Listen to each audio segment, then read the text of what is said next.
Assalamualaikum warahmatullahi wabarakatuh. Perkenalkan, nama saya Ayu Mustika Ardi dengan NIM 432190100176. Di sini saya akan membuat sebuah video untuk memenuhi tugas besar 2 dengan mata kuliah Perekonomian Indonesia dengan dosen pengampu Ibu Rike Pernamasari, SEMAK. Konsep dan tujuan otonomi daerah. Menghadapi era globalisasi yang bergulir begitu cepat, yaitu sebagai proses semua stakeholders harus mempersiapkan diri untuk mendukung visi dan misi suatu daerah. Untuk mencapai tujuan pembangunan dan mewujudkan visi dan misi tersebut, maka diterapkan kepemerintahan yang baik. Aspek finansial menjadi perhatian karena dana pemerintah yang ditata dalam APBN dan APBD harus digunakan untuk berbagai program prioritas demi memperlancar kegiatan pembangunan lokal. Mempercepat pembangunan infrastruktur akan membutuhkan dana yang relatif besar. Pendanaan program kegiatan percepatan infrastruktur bila hanya bergantung pada APBD sangatlah tidak memungkinkan. Kebijakan pemerintah dalam melakukan percepatan infrastruktur akan berkontribusi terhadap implementasi program kegiatan pembangunan di era otonomi daerah.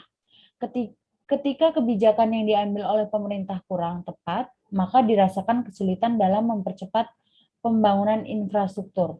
Aparatur pemerintah sebagai perencana pelaksana mempercepat pembangunan yang melakukan penilaian persepsi tentang pengaruh dari sumber daya manusia, sumber daya finansial atau dana, dan kebijakan pembangunan dalam mempercepat pembangunan infrastruktur.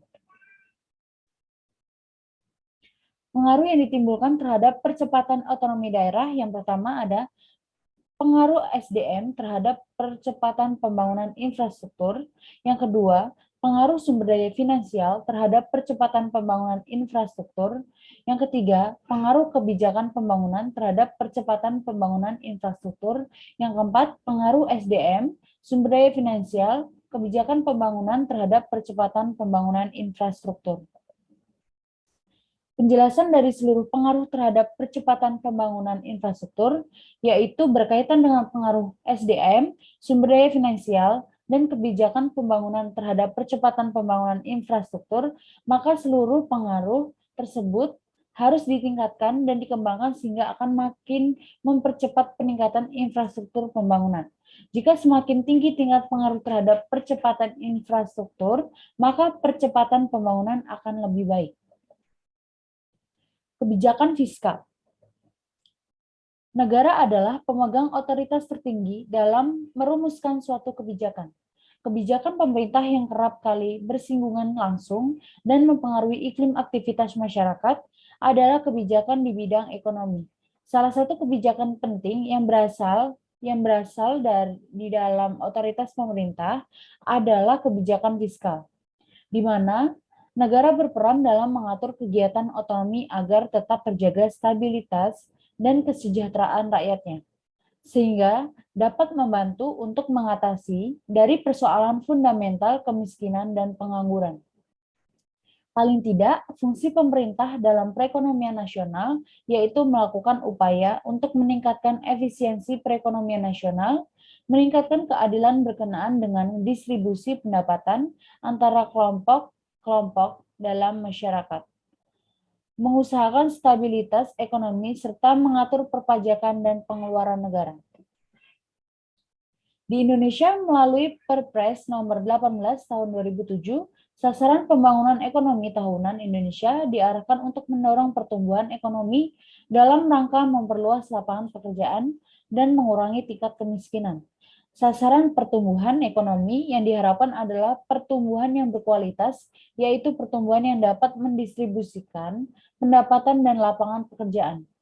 Sedangkan percepatan perluasan lapangan pekerjaan diarahkan kepada peningkatan pertumbuhan sektor yang dapat menyerap tenaga kerja. Mengenai penanggulangan kemiskinan, fokus sasaran adalah bagaimana meningkatkan pendapatan secara merata dan memberikan akses yang lebih luas bagi rakyat untuk mendapatkan pendidikan, kesehatan, air bersih, dan kebutuhan dasar lainnya. Kebijakan fiskal merupakan salah satu subbidang pengelolaan keuangan negara yang demikian luas. Di samping subbidang pengelolaan kekayaan moneter dan subbidang pengelolaan kekayaan negara, subbidang pengelolaan fiskal meliputi enam fungsi, yaitu yang pertama ada fungsi kebijakan ekonomi, yang kedua fungsi penganggaran, yang ketiga fungsi administrasi perpajakan, yang keempat fungsi administrasi kepabean, yang kelima fungsi perbendaharaan, yang keenam fungsi pengawasan keuangan. Dalam catatan sejarahnya, memang pertumbuhan ekonomi di Indonesia dari masa ke masa memang sudah melaju pesat. Namun, jika ditelusuri lebih dalam, sejarah perekonomian Indonesia, terutama pada masa Orde Lama, pembangunan ekonomi Indonesia relatif statis. Berbagai ketidakstabilan politik dan kendala keterbatasan sumber daya manusia telah menyebabkan selama waktu 20 tahun setelah kemerdekaan itu tak banyak sumber daya yang tergarap. Kebijakan anggaran pemerintah menempati posisi sangat penting dalam mengubah wajah kemiskinan dan kesenjangan. Tinggi tingkat kemiskinan dan lebarnya kesenjangan merupakan indikator kegagalan suatu negara dalam proses pembangunan. Karena pembangunan yang dilaksanakan pada prinsipnya ditujukan untuk meningkatkan kesejahteraan masyarakat dan taraf hidup masyarakat. Hal ini sesuai dengan tujuan negara Indonesia sebagaimana diamanatkan dalam pembukaan Undang-Undang 1945. Tantangan dan hambatan perekonomian Indonesia ke depan. Di tengah kondisi perekonomian lagi galau ini, perekonomian Indonesia juga kena dampaknya. Salah satu yang kita rasakan adalah nilai tukar rupiah yang menurun terhadap dolar Amerika, meski sekarang rupiah sudah mengalami penguatan. Tapi, bukannya sepenuhnya perekonomian Indonesia tidak baik. Indonesia punya potensi besar terlebih dengan memanfaatkan perang dagang Amerika dan Cina. Perekonomian Indonesia saat ini tengah dalam jalur pemulihan. Seiring dengan mulai bergeraknya aktivitas berbagai sektor industri dan menurunnya penyebaran COVID-19, terdapat tantangan yang dihadapi ke depannya, yaitu yang pertama ada sinergi pembukaan sektor ekonomi, pemulihan korporasi, dan pembiayaan perbankan bagi dunia usaha. Yang kedua, seluruh instrumen bauran kebijakan bank sentral diarahkan untuk mendukung pemulihan ekonomi nasional.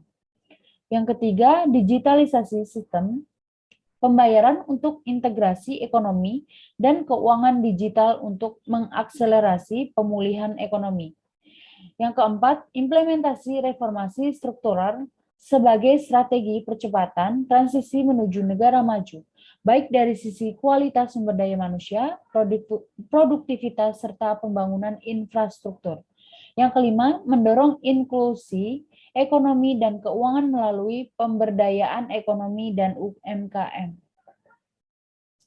Hambatan yang dihadapi yang pertama adalah masalah peningkatan produktivitas, agrikultur, dan perikanan karena kemungkinan terjadi urbanisasi. Yang kedua, menyiapkan investasi dalam pengembangan keterampilan untuk mendukung pertumbuhan. Yang ketiga, transformasi jasa konsumen, kelas konsumen terhadap berkembang pesat akan menciptakan pasar baru yang besar. Demikian presentasi yang saya sampaikan. Apabila terdapat kesalahan dalam perbuatan video, saya mohon maaf yang sebesar-besarnya. Wassalamualaikum warahmatullahi wabarakatuh.